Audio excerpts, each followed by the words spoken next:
Agradezco a todos que hayan aceptado la invitación. Hugo Saúl Ramírez García, gracias. Paco, gracias. Luis, gracias. Cristóbal, gracias por estar aquí. Bien, vamos a comenzar con Vamos a comenzar con la exposición del doctor Francisco Javier Dorantes, cuyo título es Los valores básicos en John Finnis, una ruta para el derecho. Dentro de la breve semblanza del doctor Javier Dorantes, diré simplemente que es doctor en Derecho y actualmente se desempeña como profesor en la Universidad Nacional Autónoma de México, donde es profesor por oposición, y como profesor invitado en la Universidad Autónoma Metropolitana. Francisco, muchas gracias por venir aquí. Tienes el uso de la palabra, por favor. Muchísimas gracias por la invitación. Agradezco la invitación para participar en esta mesa, que me parece muy interesante los temas y los aspectos que van a tratarse aquí. Antes de iniciar, quisiera platicarles una pequeña anécdota. Cuando informé que iba a estar aquí en esta mesa, por ahí algunos compañeros, amigos, me hicieron un reclamo. Me dijeron: oye, Paco, pues ¿por qué tú, que siempre has estudiado y analizado la teoría jurídica, ahora vas a hablar sobre John Finnis? A mí me pareció pues muy poca certera este comentario, porque precisamente, como vamos a ver en esta mesa y en esta discusión, creo que el análisis, el estudio del derecho natural, este estudio moderno del derecho natural, pues realmente, como bien señalaba Enrique y el propio Finnis lo dice, lo que hay realmente respecto al derecho natural son caricaturas del derecho natural. Para esto les comento, pues así como doy a Finnis, también puedo dar a Kelsen, a Hart, a Ronald Dworkin. Soy profesor de teoría jurídica desde hace muchos años, y con el mismo entusiasmo y con la misma rigurosidad académica, se puede dar una cuestión y la otra. De hecho, antes de entrar al tema básico, quisiera comentarle, a pesar de que el doctor Cristóbal Orrego ya lo dijo, que los antecedentes de John Finnis precisamente se encuentran dentro de la filosofía analítica, en especial en la epistemología de Hume y Russell, por ejemplo, pero también en los clásicos de Tomás de Aquino, Platón y Aristóteles. Hart, inclusive, fíjense qué interesante, decía: la flexible interpretación de Finnis sobre el derecho natural es en muchos aspectos complementaria a la teoría jurídica positivista más que un rival suyo. Esto es muy importante. Además, quisiera comentarles, la obra Ley Natural y Derechos Naturales no fue algo que se le ocurriera a John Finnis hacer simple y llanamente. El propio Hart le pidió a John Finnis que hiciera una obra en donde precisamente de manera introductoria, al igual que el concepto del derecho, pues precisamente explicara lo que lo que es esta ley natural y estos derechos naturales. Algo importante es que, pues, John Finnis en un principio, pues quiso apresurarse a sacar esta obra, y el propio Hart lo dice, como lo comenta el doctor Cristóbal Orrego, pues le dijo: no te apresures tanto, ¿verdad? No te apresures. Y hasta después de 13 años sale esta importante obra. Algo importante que vamos a ir analizando es que podemos ver inclusive a la obra de John Finnis como una continuidad, y ahorita voy a decir en qué sentido, de la obra de Hart. Sin embargo, quisiera aclarar algunos aspectos. Para John Finnis, algo que ya hemos estado viendo a lo largo de esta mañana, este libro de ninguna manera es un libro acabado, es un libro definitivo. Este libro, a pesar de tener sus raíces en la teoría analítica del derecho, es, como ya habíamos señalado, pues una introducción a la ley natural y a los derechos naturales. Vamos a ver aquí, antes de entrar a estos bienes básicos, algunos elementos importantes. No sé si ustedes recuerden, sobre todo los que se dedican a la teoría y filosofía del derecho, que Hart, en su concepto del derecho, señala que su obra es una obra de sociología descriptiva. Pues aquí les va un aspecto importante. Para John Finnis, también, esta obra se halla inmersa dentro de una ciencia social descriptiva. Es decir, metodológicamente tiene un origen similar al concepto del derecho de Hart. Aquí hay un aspecto importante que quisiera comentarles. Tanto el propio Kelsen como Hart, un aspecto en el que van a delimitar su trabajo, por ejemplo, Hans Kelsen, va a decir: yo de ninguna manera niego la importancia o la relevancia que tiene la justicia, pero mi teoría pura del derecho, va a relacionarse, a verse desde el punto de vista de la estructura del derecho. Por su parte, Hart, lo que más le va a importar en el concepto del derecho es descubrir, por ejemplo, qué es aquello que puede definir dentro de esta sociología descriptiva lo que es el derecho. Y va a pensar Hart, en un momento dado, que lo que va a describir el derecho precisamente son los distintos tipos de reglas que hay en el derecho. Nadie puede negar, y el propio John Finnis, ¿sí?, porque son cuestiones complementarias, que hay reglas que otorgan competencias más secundarias, que hay reglas que generan deberes y obligaciones, reglas primarias. Sin embargo, dentro de este tipo de análisis, había algo importante de esta ciencia social descriptiva. Nos va a decir, desde ese punto de vista, John Finnis, hay bienes humanos que solamente pueden ser conseguidos mediante las instituciones de la ley humana, y exigencias de razonabilidad práctica que solo esas instituciones pueden satisfacer. Entonces, fíjense qué interesante, ¿sí? Ya vimos el tipo de reglas, ya vimos la estructura del derecho, pero hay otro aspecto importante.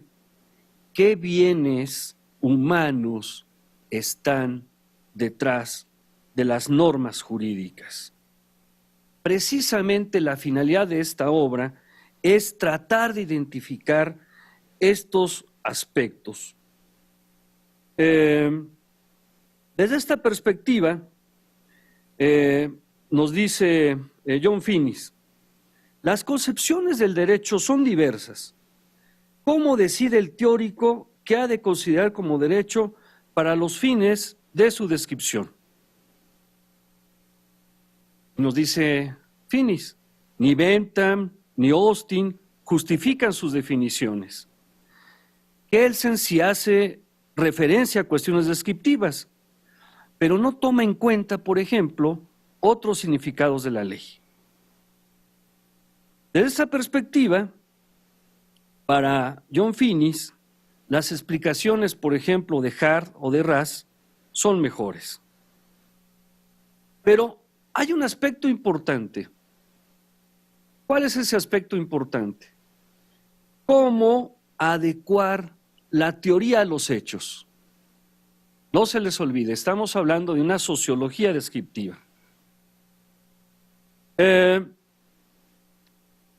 El concepto del derecho de Hart, por ejemplo, se construye apelando al fin práctico de los componentes del concepto.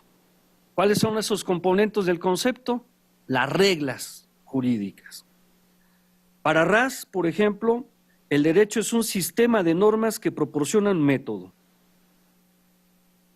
Todas estas explicaciones, nos va a decir Finis, pretenden ser descriptivas.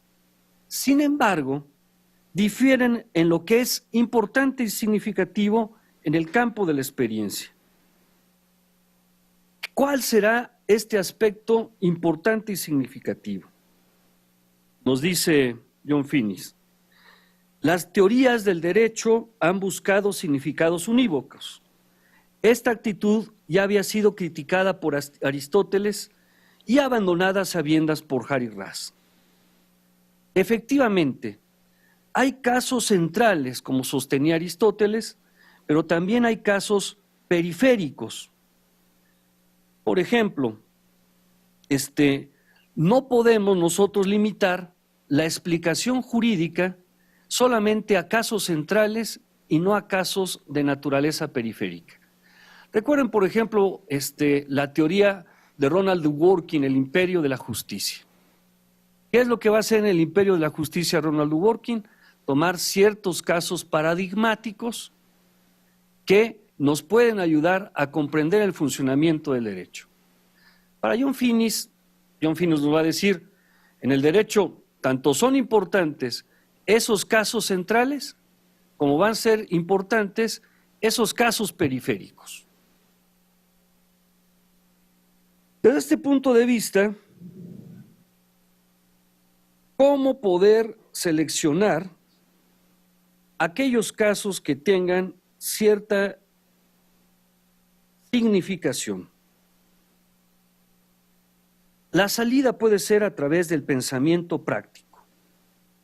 La filosofía práctica es una reflexión disciplinada y crítica sobre los bienes que pueden realizarse en la acción humana y sobre las exigencias de razonabilidad práctica.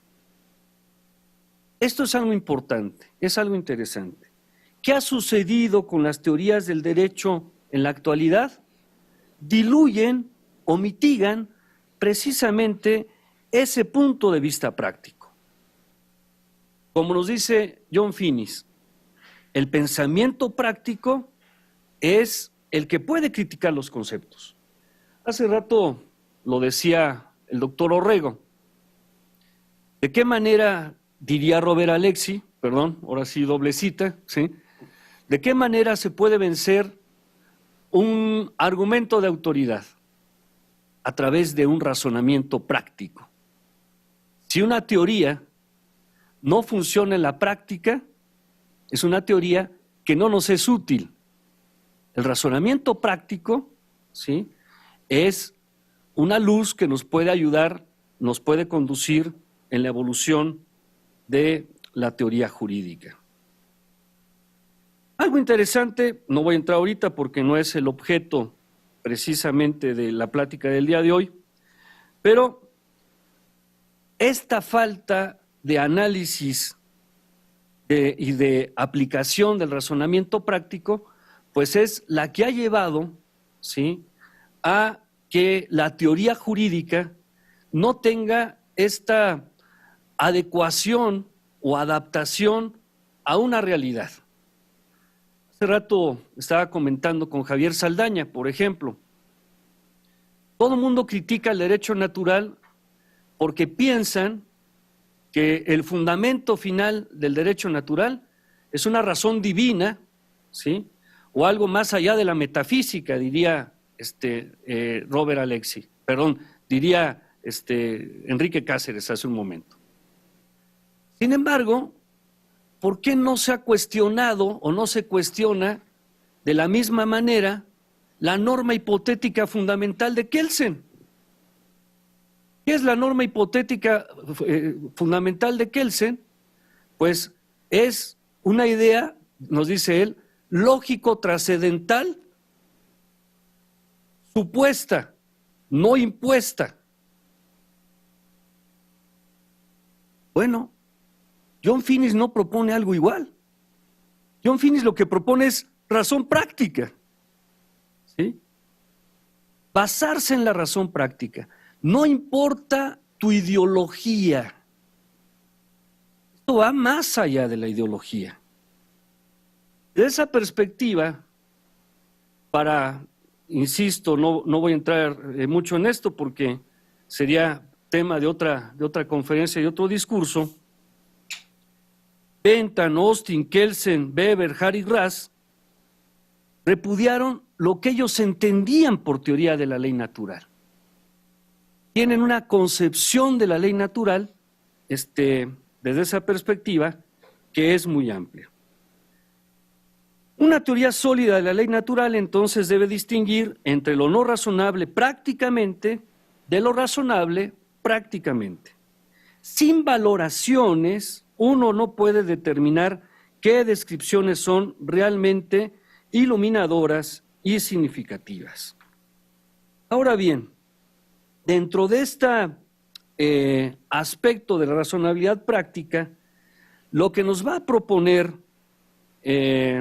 John Finnis es el considerar ciertas formas básicas de bien. ¿Cuál va a ser la primer forma básica de bien o el primer valor básico para él? Valores básicos que para él van a ser obvios, que para él van a ser incuestionables. El principal ejemplo va a ser el conocimiento, y de manera más precisa, el conocimiento especulativo. Nos dice John Finnis, tenemos interés por conocer, pero no todo el conocimiento es valioso. Desde esa perspectiva, un principio práctico nos sirve para orientar nuestro razonamiento práctico. Todas las personas, por ejemplo, participamos en el valor de que el conocimiento es necesario. El conocimiento es un bien que debe de buscarse. Pero no son todos los valores básicos a los que va a hacer referencia John Finnis. Hay otros valores básicos que son indemostrables, nos va a decir él, pero evidentes. Todas las sociedades humanas tienen preocupación por estos valores básicos. La vida humana, la procreación, las restricciones sexuales, el bien común. Todos además conocen la amistad y el juego, entre otros aspectos. Aquí es donde viene el aspecto fundamental. Vamos a ver a continuación cuáles son esos valores básicos. La idea de ver estos valores básicos, en términos generales, es preguntarnos, ¿solamente son esos valores básicos de John Finnis los valores básicos de razón práctica que pueden orientarnos dentro del derecho, dentro de la filosofía, inclusive, o hay otros valores básicos? ¿Cuál es el primer valor básico al que va a hacer referencia John Finnis? La vida. Ese impulso hacia la propia preservación. Y dentro de la vida también podemos incluir, por ejemplo, la salud corporal. Siguiente valor básico, el conocimiento. El conocimiento que es deseable por sí mismo. Este conocimiento especulativo que se va construyendo precisamente a través de valores buscados socialmente. El juego, fíjense, yo cuando vi este valor básico me sorprendió, pero sin embargo él lo considera como un elemento irreductible de la cultura humana, un valor por sí mismo. Siguiente valor básico, la experiencia estética. La experiencia que se valora, que se valora y se encuentra en la creación o en la apreciación de alguna obra. La sociabilidad, desde la armonía que da la armonía entre los hombres, que se presenta, desde la armonía entre los hombres hasta la amistad. La razonabilidad práctica, aplicar eficazmente la propia inteligencia a los problemas cotidianos. La religión, que son las relaciones entre uno y lo divino, el reconocimiento a un orden de las cosas.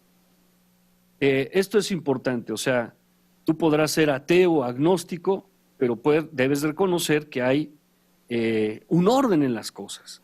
Entonces, la religión no solamente se refiere a creer en Dios, sino que se refiere a esta noción de un orden de las cosas. La pregunta sería, ¿la lista es exhaustiva? Me parece, dice Finis, que estos aspectos son los valores básicos de la acción humana y que pueden algunos otros valores interrelacionarse entre sí, pero de ninguna manera se trata de una lista definitiva. Estos valores son importantes y pueden ir precisamente enriqueciéndose con otros valores. Algo importante es que todos estos valores básicos no pueden ser reducidos analíticamente, que no hay una jerarquía objetiva entre ellos y que cada uno de nosotros, dependiendo de nuestra actividad, de nuestro conocimiento, de nuestra cultura, le dará más relevancia a un valor que al otro. Finalmente, ya estando sobre el tiempo muy corto para discutir problemas tan interesantes, solamente quisiera comentar y con eso concluir.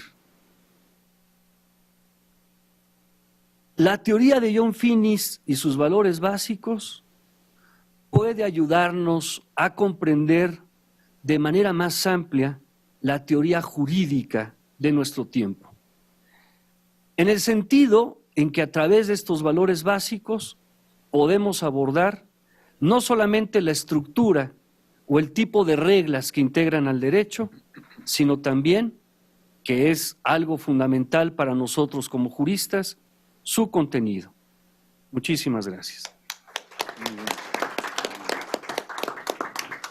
Bien, vamos ahora a dar el uso de la palabra al doctor Hugo Saúl Ramírez García, que presenta como ponencia Pro Persona, Primicia Jurídica de la Humanidad, una aproximación desde el pensamiento de Jesús Ballesteros.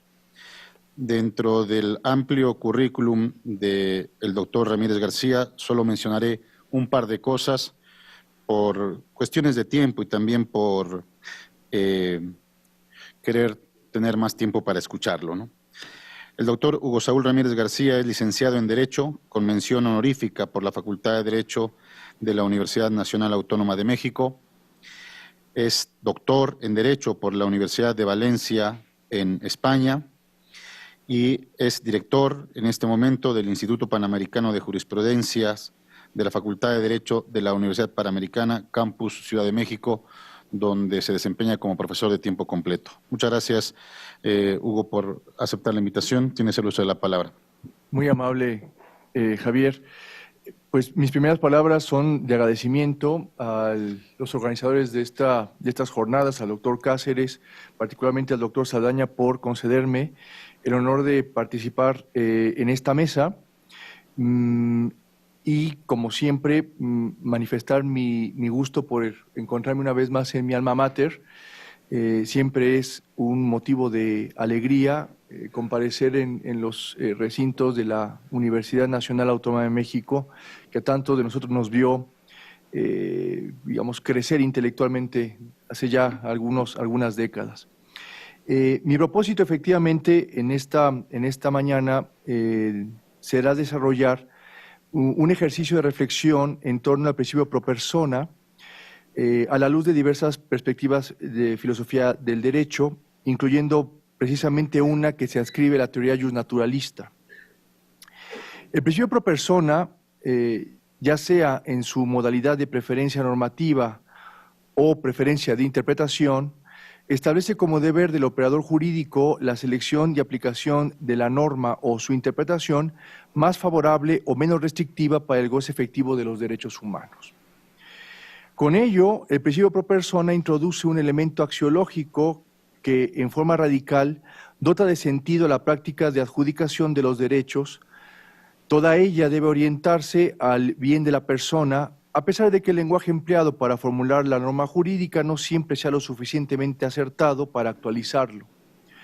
Ante ello corresponde al intérprete ordenar las posibilidades y elegir la mejor opción. Justificadamente, el principio pro persona es asociado a las denominadas cláusulas de favorabilidad, que igualmente establecen un sentido para la interpretación de ciertas normas, considerando el hecho de que su aplicación no puede ser ajena a la condición fáctica en la que se encuentran sus destinatarios, y mucho menos al efecto que tendrá en su situación futura. Ejemplos de estas cláusulas de favorabilidad pueden ser indubio pro reo, indubio pro libertatis, etc., indubio pro operario. Así, tanto una cláusula de favorabilidad como el principio pro persona alientan una atención más profunda sobre la realidad que será transformada por la aplicación de las normas positivas. De igual manera, para ser viables, requieren que sea aceptada la presunción de que tales normas incorporan y salvaguardan algún bien o conjunto de bienes. La discrecionalidad de quienes interpreten y aplican las normas ha sido y es motivo de preocupación teórica y práctica. El principio pro persona amplía estos márgenes de discrecionalidad.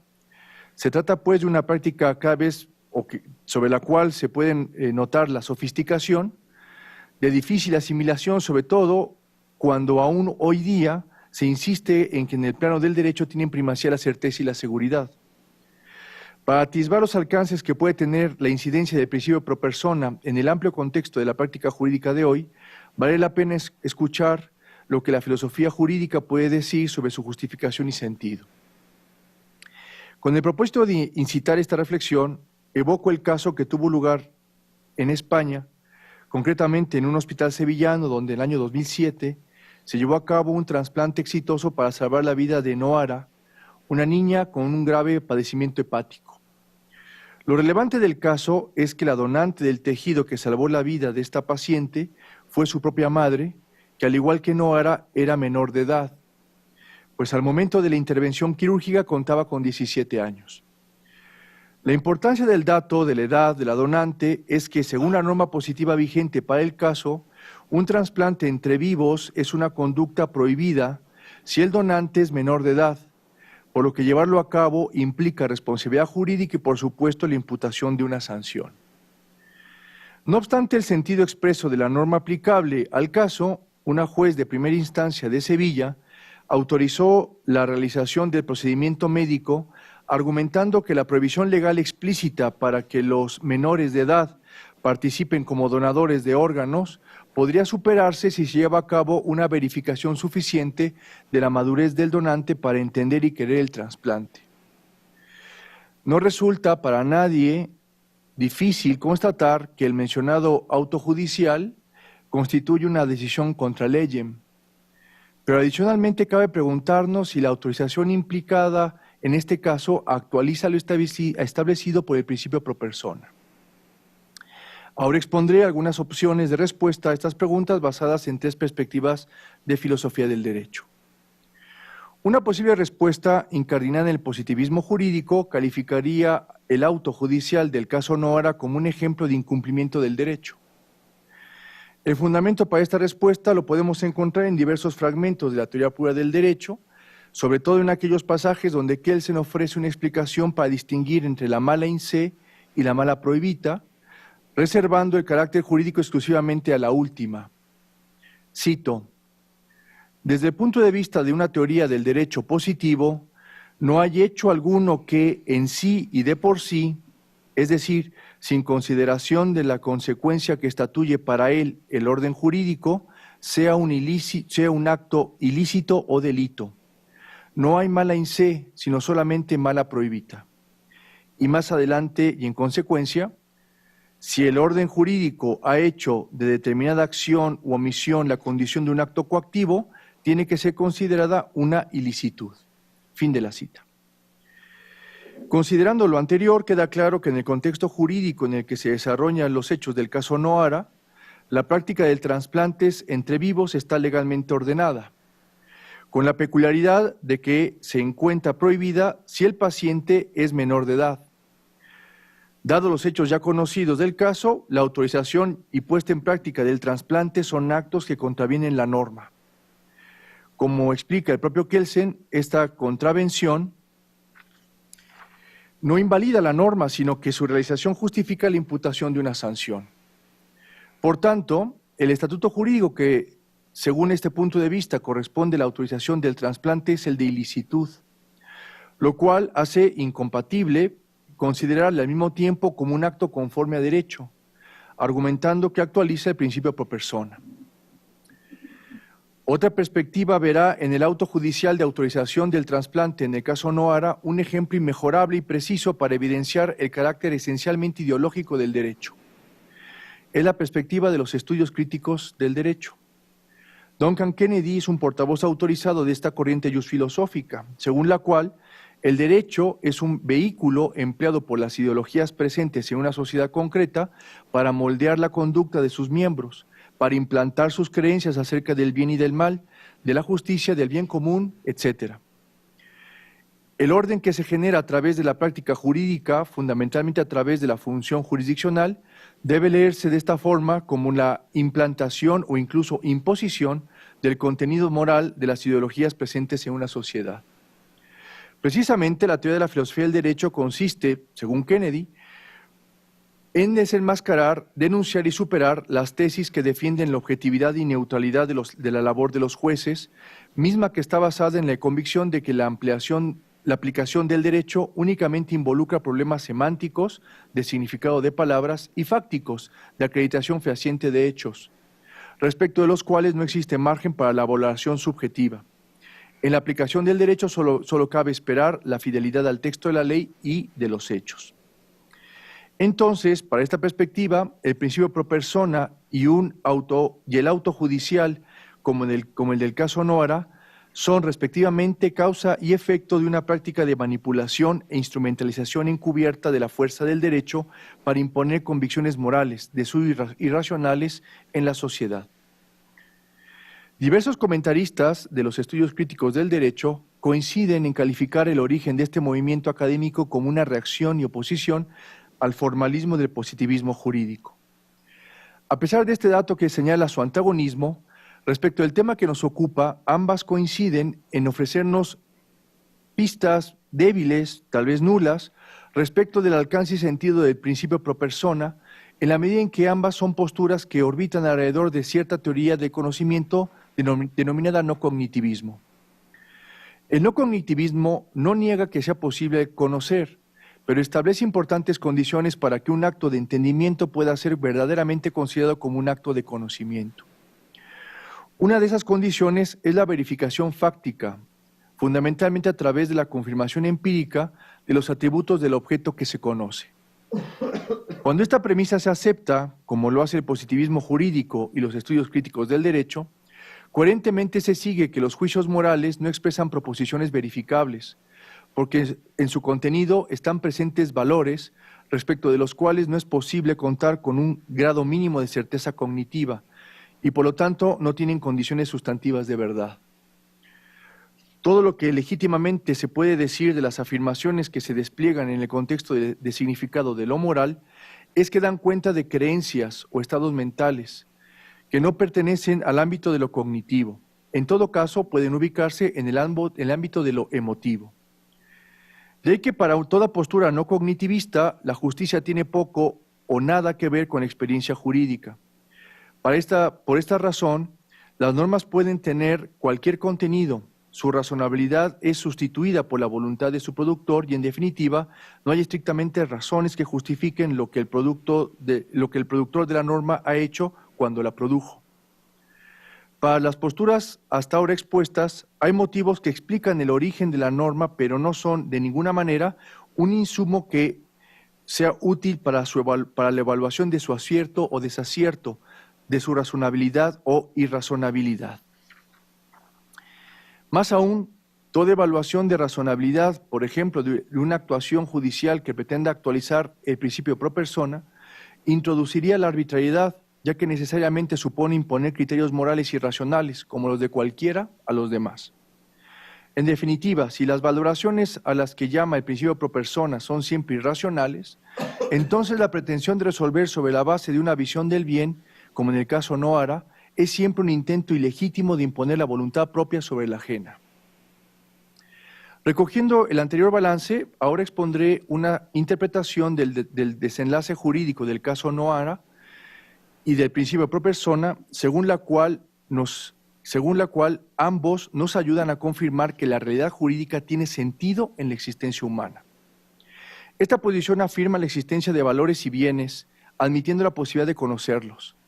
Se adscribe, por tanto, a la corriente del cognitivismo, la cual sostiene que la razón puede conocer dimensiones valiosas y exigencias ético-jurídicas dentro de las conductas humanas consideradas en sí mismas.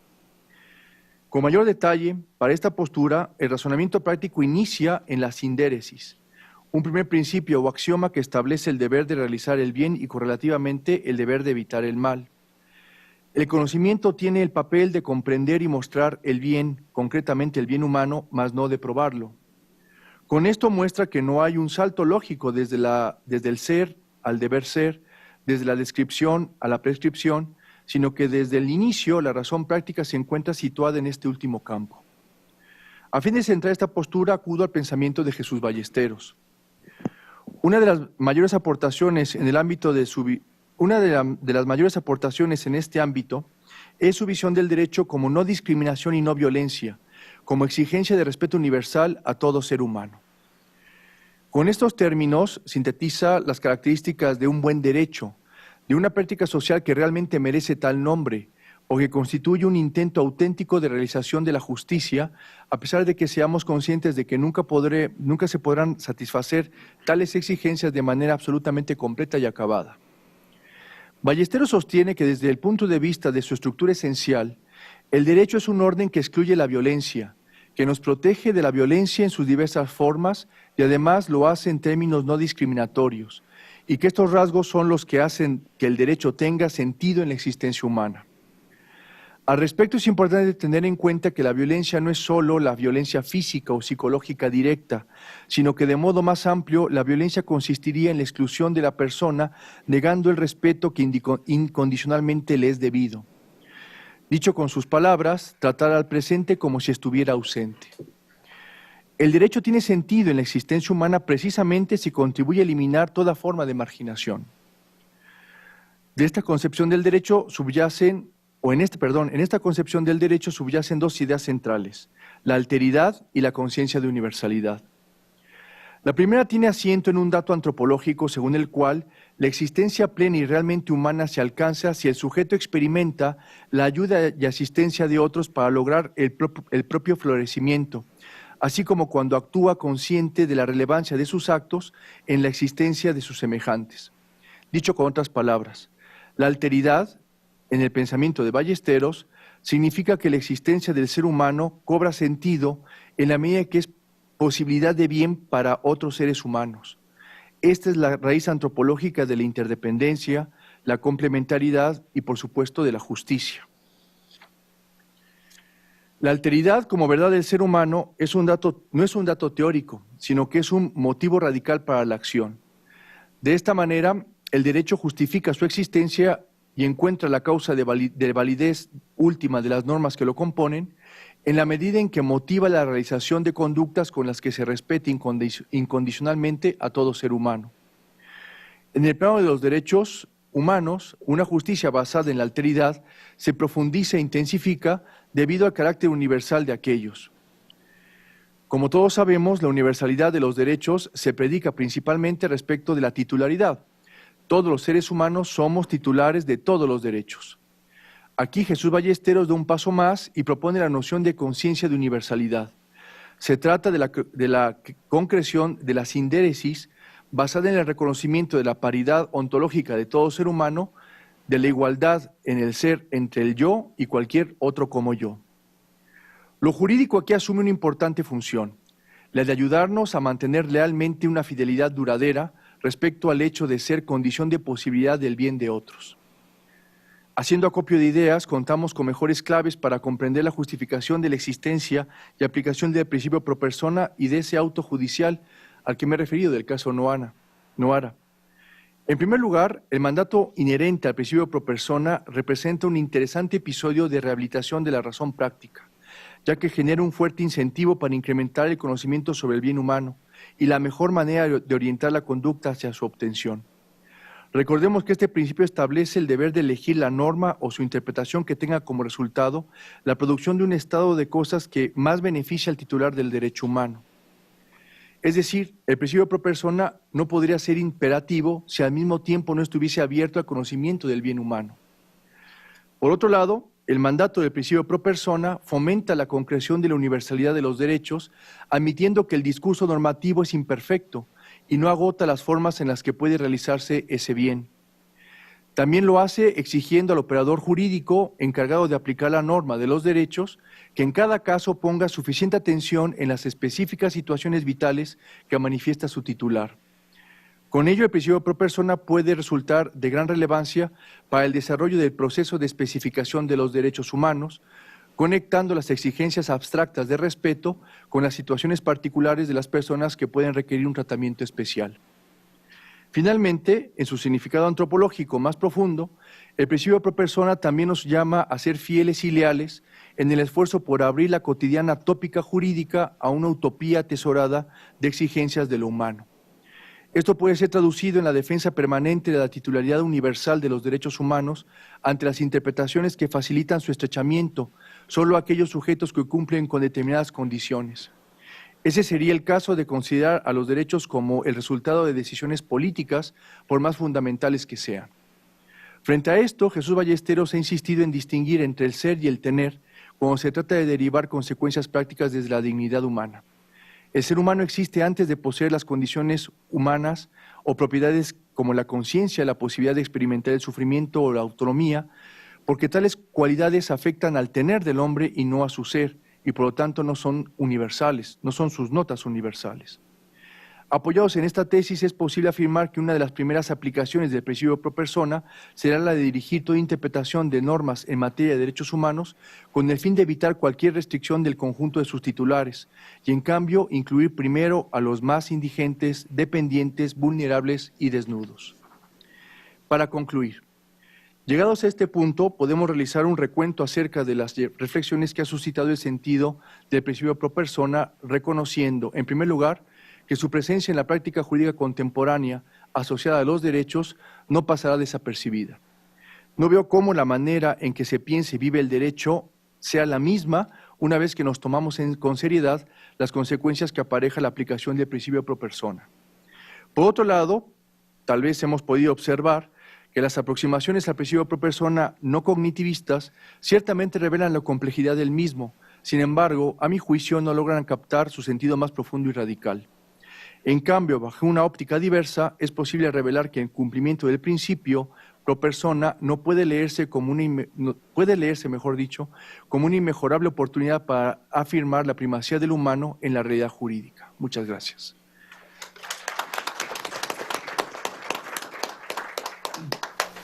Bueno, muy bien.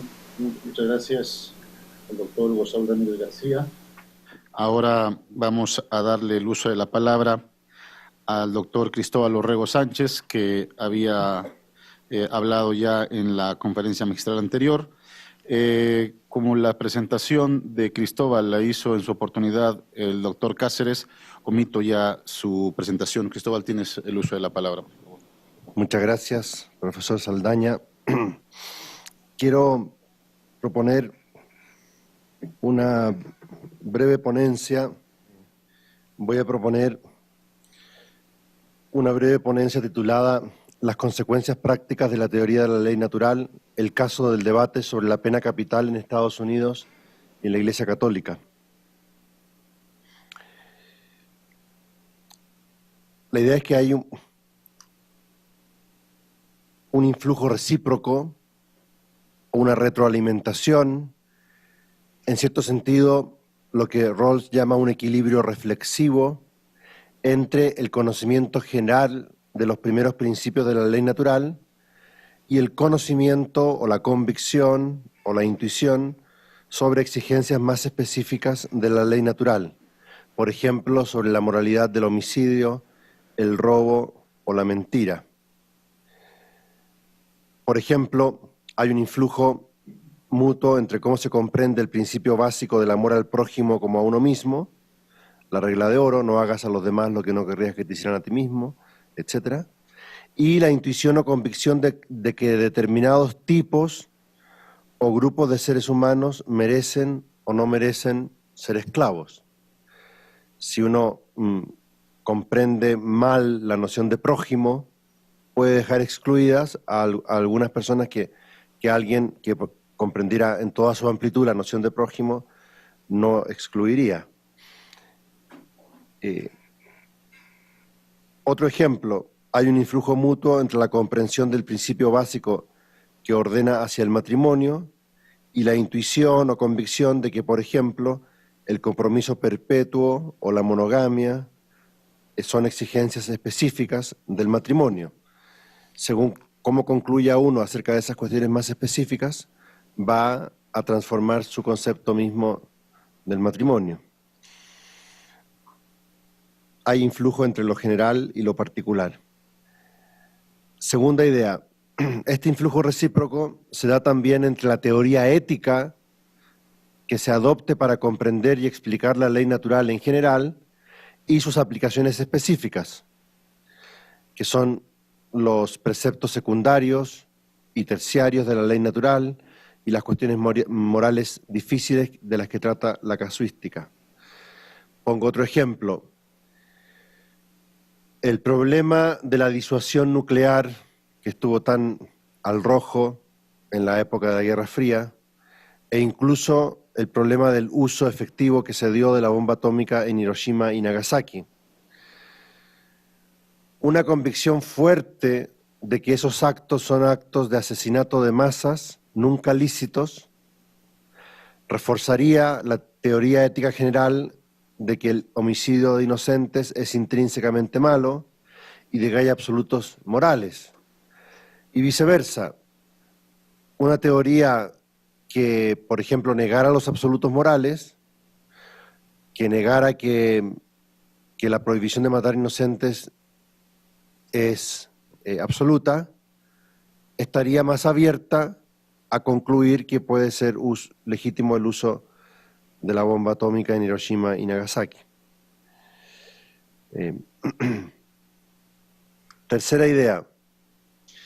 Esta realidad de la retroalimentación entre lo general y lo particular y entre la teoría sobre la ley natural que trata de articular una concepción general de lo bueno y de lo justo y sus aplicaciones particulares se ha hecho presente de modo muy claro en el debate actual sobre la pena capital, que está muy vivo en Estados Unidos, por una parte, y al interior de la Iglesia Católica como una comunidad universal, por otra parte.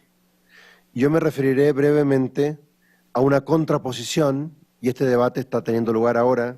Yo imprimí aquí varios de los artículos que han aparecido sobre este tema, pero no los voy a leer porque no hay tiempo, pero voy a remitirme a ellos. Un debate muy vivo entre, por una parte, autores como John Finnis, Germain Grisset, Christian Brugger, y por otra parte, Edward Fesser, Michael Pakulak y otros autores, todos los cuales se consideran a sí mismos autores defensores de la idea de ley natural, tomistas y católicos. ¿Qué dice la teoría general de Grisset, Finnis, Boyle, aceptada también por Tollefsen y por Brugger y por tantos otros, y que se ha llamado nueva teoría de la ley natural, aunque estos autores prefieren llamarla nueva teoría clásica de la ley natural? Dicen estos autores que hay bienes humanos básicos, uno de ellos es la vida humana, y principios autoevidentes de ley natural que nos ordenan hacia esos bienes, a promover, proteger esos bienes y a evitar lo que los daña. Y en segundo lugar, que hay exigencias de razonabilidad práctica y lo que ellos llaman el principio maestro de la moral, que es más o menos equivalente a la regla de oro y al precepto del amor al prójimo como a uno mismo. Y una de las exigencias básicas de razonabilidad práctica es que nunca es lícito Por tanto, siempre es moralmente malo elegir una acción que directamente daña, es decir, que intenta dañar como fin o como medio un bien humano básico. Esta es la forma en que esta teoría construye los absolutos morales, los preceptos morales negativos, prohibiciones que excluyen toda acción o elección directamente contraria a un bien humano básico. Si se aplica esta teoría a la pena de muerte, se ve que la pena de muerte es un castigo que exige elegir matar al reo. Por lo tanto, una elección directamente contraria al bien humano básico de la vida. Por lo tanto, intrínsecamente mala. Y de aquí se sigue la posición de John Finnes y de Christian Bruegger y de tantos otros sobre la enseñanza católica acerca de la pena capital. Esta posición la estudió Bruegger en un libro suyo, Capital Punishment and the Catholic Tradition, que lleva 2 ediciones ya, en el cual estudia toda la tradición de la enseñanza católica sobre la pena capital. Como ustedes saben, en Estados Unidos la pena capital está permitida y hay una gran discusión acerca de si en algún momento esta pena se puede constituir en un castigo cruel e inusual, porque si llega a ser considerado un castigo cruel e inusual, es inconstitucional, están prohibidos los castigos crueles e inusuales. Pero si no, si se piensa que no es inusual y que puede no ser cruel aplicándose en la forma indolora, etcétera, entonces sigue siendo constitucional, que es la posición que hasta ahora ha adoptado la Corte Suprema norteamericana, aunque sea muy excepcional. Y en el caso de la enseñanza católica, hasta hace muy poco, y algunos sostienen que todavía es así, ha sido que la pena capital no es intrínsecamente mala, sino que a nivel de principio podría ser justificable en casos extremos en los cuales no hubiera ninguna otra forma de defender a la sociedad contra la peligrosidad de un reo. Pero Juan Pablo II añadió a esa idea general que en concreto, en la situación histórica actual, con el progreso actual de los medios carcelarios que tiene el Estado, etcétera, esas situaciones son muy raras, por no decir prácticamente inexistentes. Como ustedes saben, Juan Pablo II promovía la abolición de la pena capital. Y eso ha sido reforzado por un cambio reciente del Papa Francisco al Catecismo de la Iglesia Católica, en el cual dice que, por una serie de razones que no voy a repetir aquí, hoy día la Iglesia enseña que la pena capital es inadmisible y promueve su abolición en todas partes del mundo. Bueno, la posición de Finnes va más allá de eso todavía. Él piensa que la pena capital es intrínsecamente mala, por tanto que nunca fue justa, aunque solamente ahora haya un movimiento de darnos cuenta de que no es justa. Finnes reconoce que la Iglesia Católica nunca ha enseñado eso, pero afirma que la doctrina de la Iglesia ha evolucionado hasta ser cada vez más restrictiva y que como es una evolución legítima de la doctrina de la Iglesia, podría la Iglesia llegar a enseñar que es un acto intrínsecamente malo. Pero dice Finnes que incluso con el último cambio del Catecismo de la Iglesia Católica, que fue hace un par de meses me parece, la Iglesia ni siquiera en ese caso ha llegado a enseñar que sea intrínsecamente mala. El cambio que ha habido es que, como enmarca la pena de muerte dentro de la legítima defensa, y actualmente tenemos medios de legítima defensa muy eficaces que no hacen necesaria la muerte, entonces actualmente es inadmisible. La quinta idea es ver la posición de Edward Fesser y de los tomistas más tradicionales. Edward Fesser y estos tomistas más tradicionales tienen una teoría general según la cual hay primeros principios que ordenan hacia fines naturales y todos los primeros principios que nos ordenan hacia los fines naturales, en su conjunto, nos ordenan a un fin último, que es la felicidad plena, la vida lograda, la perfección.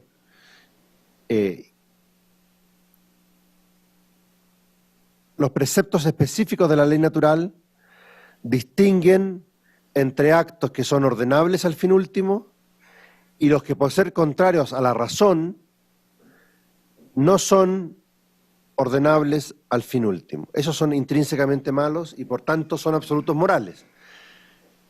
Como se ve, Fesser y los demás tomistas también defienden que hay prohibiciones morales absolutas y que son reglas negativas que excluyen siempre determinados tipos de acciones.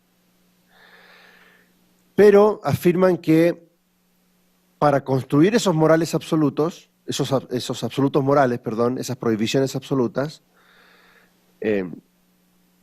siempre hay que considerar, aparte de si el acto daña algún bien humano, si lo hace o no de modo ordenado o desordenado. Afirman estos autores que en todos los tipos de actos o especies de actos, según su descripción natural, lo que se llama in genere nature, la razón natural puede distinguir algunos tipos que son buenos moralmente y otros que son malos moralmente. Es decir, que son de distinta especie moral. En latín tienen distinta specie moris o son distintos in genere moris. Por ejemplo, tomar una cosa y llevársela para la casa es un robo si es una cosa ajena, si yo me llevo este vaso. Pero si me llevo mis anteojos, no es un robo, es simplemente disponer de lo mío. La conducta física es la misma, pero desde el punto de vista moral, como hay una regla diferenciadora entre tomar lo propio y tomar lo ajeno, una es legítima y otra es ilegítima.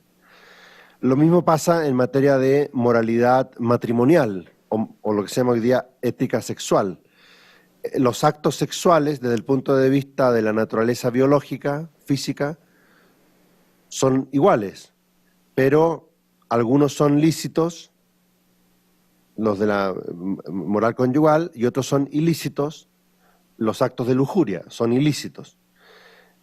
La conducta física puede ser igual, idéntica, pero algunos actos son ordenados y otros son desordenados.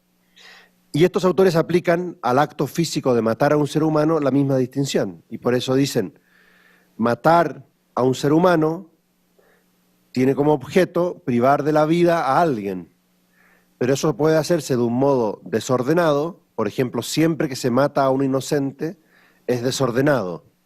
¿Por qué? Porque el inocente es la parte principal del bien común y por tanto matar al inocente es cometer una injusticia contra quien nada merece y atentar contra el bien común también.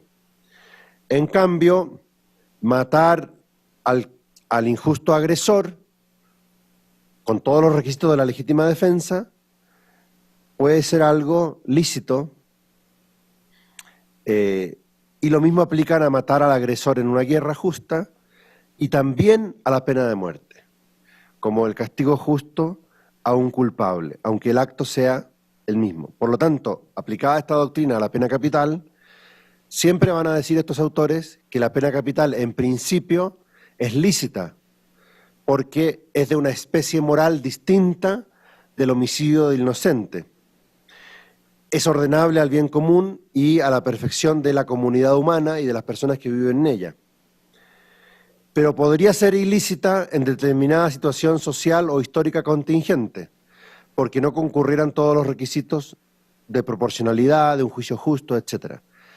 Por lo tanto, muchos de estos autores también dicen, siguiendo el catecismo de la Iglesia Católica, que hoy día la pena capital es injusta, pero no dicen que lo sea por ser intrínsecamente mala, sino que lo es porque ya no existe ninguna de las condiciones que la hacían lícita en época histórica, vamos a decirlo así, más primitiva y salvaje.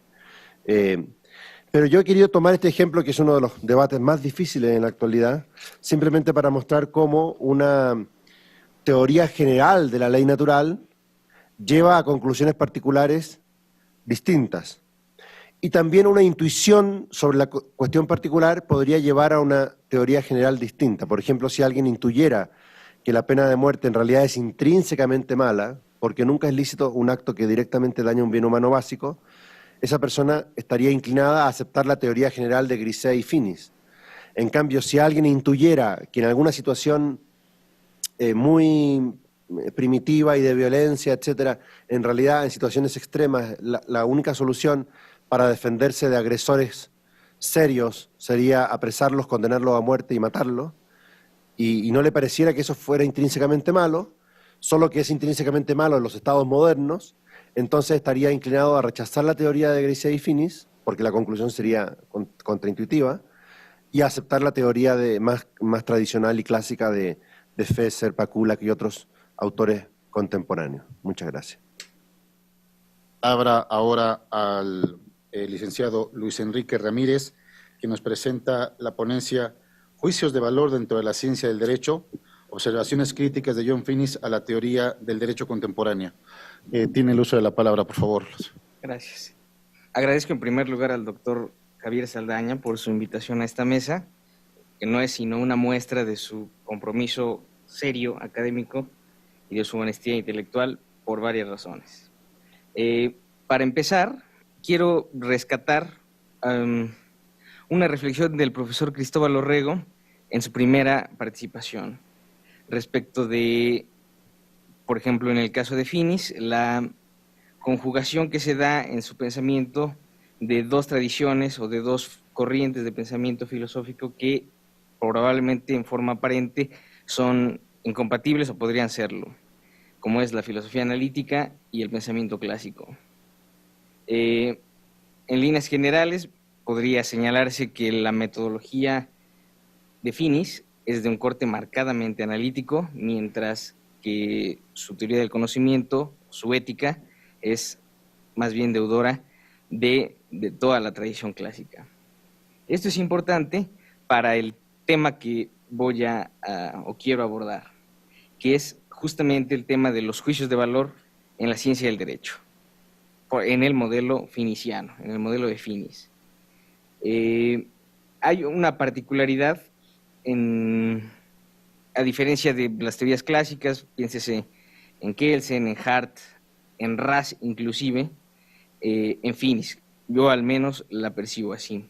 Es que para John Finis es una cuestión de principio importante, es más, prueba de ello es que el primer capítulo de Ley Natural y Derechos Naturales, que es la obra más representativa de este autor, está dedicada justamente a la cuestión valorativa, ¿no? O evaluativa en la teoría del derecho. Se plantea como una cuestión de principio que queda establecida antes de pasar a ocuparse de cualquier cuestión particular de la teoría. Lo anterior, según creo, responde a las variadas críticas que se han formulado en contra de diversos pensadores positivistas, consistente en que suelen partir de una noción preconcebida, a priorística en algún sentido, sobre lo que el derecho es, cuando lo metodológicamente correcto sería llegar a ese concepto de derecho solo después de haber llevado a buen puerto las investigaciones filosóficas que permitan delimitar sus contornos, como delimitar el objeto de la jurisprudencia, utilizando la frase bien conocida de Austin. En ese sentido, voy a articular mi explicación a partir de una cita de John Finis, que me parece que sintetiza de manera perfecta cuál es su postura metodológica. Cito: la teoría de la ley natural reconoce plenamente el lugar de las ciencias sociales descriptivas explicativas, de las cuales la mayor parte de la política de Aristóteles es un modelo temprano, muy distinto del razonamiento práctico, crítico, justificatorio acerca de lo bueno y lo correcto en los agrupamientos sociales. Pero la teoría de la ley natural sostiene que la formación y selección de los conceptos para las descripciones y explicaciones sociales está y debe estar, salvo que haya de permanecer pueblerina, guiada por las evaluaciones que una reflexión crítica sobre la situación humana muestre como críticamente justificada. Ello es importante porque deja de manifiesto una cosa, varias, pero la primera de ellas es que, contrario al postulado clásico, del positivismo analítico, según el cual, previo a construir una teoría general normativa que se ocupe del derecho que debe ser, es indispensable en la concepción de finis, construir una teoría general normativa, que es exactamente lo contrario al ideal del positivismo analítico. Esto es, antes de ocuparse del derecho como es, hay que ocuparse como debe ser, es decir, tener algún cierto parámetro, algún criterio evaluativo previo a embarcarse en una teoría general descriptiva. Esto es que si se sigue el método correcto, toda teoría general del derecho es necesariamente normativa. El método correcto, según Finis, es el que atiende a los fines eminentemente prácticos a los que responde el derecho.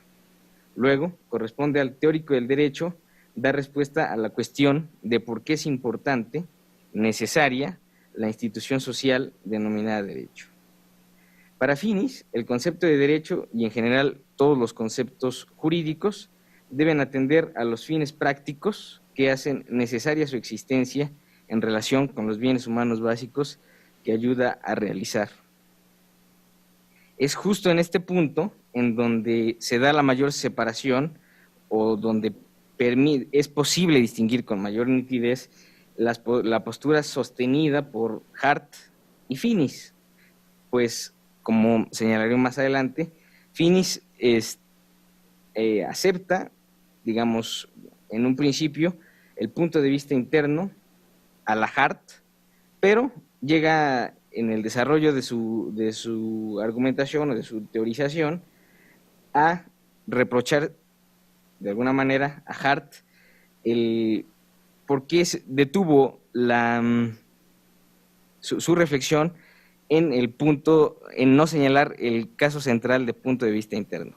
Pero antes de llegar a eso, es importante señalar a qué me estoy refiriendo con el criterio metodológico de distinción entre caso central o sentido focal y casos periféricos de un término, porque de otra manera probablemente sea inentendible. Como saben, el criterio metodológico de distinción entre los casos centrales y los casos periféricos, sentido focal, sentidos secundarios, que es lo mismo, echa raíces en Aristóteles y Tomás de Aquino. Si bien es posible, digamos, en los analíticos posteriores del siglo XX, ver de alguna manera una repercusión de eso. Dicha distinción responde a la multiplicidad de significados de los términos que presentan los términos teóricos, razón por la cual no es conveniente ni útil asignarles un significado unívoco, sino que es necesario extender su uso hacia otros que se encuentran en mayor o menor medida cercanos, periféricos al caso central, partiendo para ello de un fundamento racional determinado. Aplicado como método en teoría social, según Finis, implica que una explicación debe, y esto es sumamente importante, abarcar a todos aquellos estados de cosas existentes por referencia al caso central, es decir, los sentidos periféricos, distinguiéndolos a partir de las semejanzas y las diferencias respecto de la forma, función o contenidos entre uno y otro. De esta forma, la explicación no tiene ni debe limitarse exclusivamente al sentido ideal o central de la institución social que se está estudiando, sino que debe abarcar de forma necesaria a los sentidos periféricos. Por eso es que enseña el profesor Finis. La explicación descriptiva de los casos centrales debe ser o debería ser tan rica y compleja conceptualmente como fuese requerido para responder a todas las preguntas pertinentes sobre esos casos centrales. Y después, la explicación de los otros casos puede seguir la pista de las semejanzas y las diferencias, de las analogías y las distinciones, por ejemplo, de forma, función o contenido entre ellos y los casos centrales. De este modo, se hace patente el principio o fundamento racional en virtud del cual se extiende el término general constitución, amigo, derecho, desde los casos centrales a aquellos más o menos marginales, desde su significado focal a sus significados secundarios.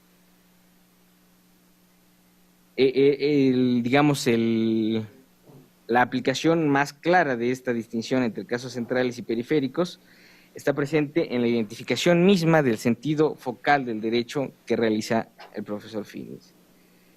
Para este autor, el derecho está constituido esencialmente por reglas e instituciones, siendo estas últimas las que tienen como finalidad dar eficacia y vigencia a las primeras, es decir, a las reglas, y en conjunto confirman la realidad central a que hace referencia el término de derecho.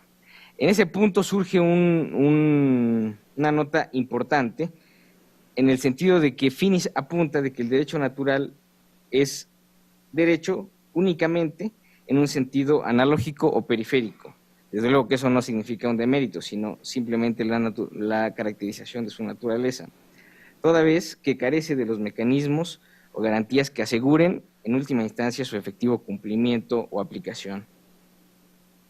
Esta conclusión, digamos, lo acerca de forma importante con el positivismo analítico, con respecto del cual pues, fue su primer tendencia. Ahora, me voy a referir en particular a la adopción del modelo hartiano del punto de vista interno, que como dije hace un momento, es una adopción crítica en la que Finis acompaña a Hart solamente hasta determinado momento y reprocha no haber llevado la reflexión hasta la selección del punto de vista, del sentido focal o del caso central del punto de vista interno. Finis considera apropiado el modelo explicativo de Hart, me refiero al punto de vista interno, en tanto que pretende explicar las reglas del derecho como razones para la acción y da lugar a un concepto de derecho que responde a fines eminentemente prácticos. Por eso es que señala que la descripción, concepto, del derecho de Hart se construye apelando una y otra vez al fin práctico de los componentes del derecho, de los componentes del concepto. El derecho, dice Finis, ha de describirse en términos de reglas para la orientación de funcionarios y de ciudadanos por igual, y no meramente como un conjunto de predicciones de lo que harán los funcionarios. Un sistema jurídico es un sistema en el cual unas reglas secundarias han aparecido con el fin de remediar los defectos de un régimen prejurídico que contiene solamente reglas primarias. Probablemente este pasaje es solamente entendible para quien se encuentra familiarizado con la teoría del derecho de Hart. El derecho debe establecer sanciones y un contenido mínimo de reglas primarias con el fin de garantizar la supervivencia de la sociedad o de sus miembros y para darles a estos una razón práctica para la conformidad con él. Hasta ese punto, Finis está de acuerdo con Hart en la utilidad como método de teoría social del punto de vista interno. Sin embargo, al no haber señalado o no haber indicado un sentido focal de dicho punto de vista por el punto de la razonabilidad, en el punto de la razonabilidad práctica. Solo de esa manera, señala Finis, la teoría jurídica puede proporcionar una explicación plausible sobre la normatividad del derecho, misma que solo se encuentra justificada en tanto que el derecho se formule en términos racionales. Según Finis, la verdadera importancia teórica del punto de vista interno radica en que ayuda al teórico del derecho a comprender las razones por las que realmente actúan las personas sujetas al derecho en relación con los bienes inteligibles que éste hace posibles.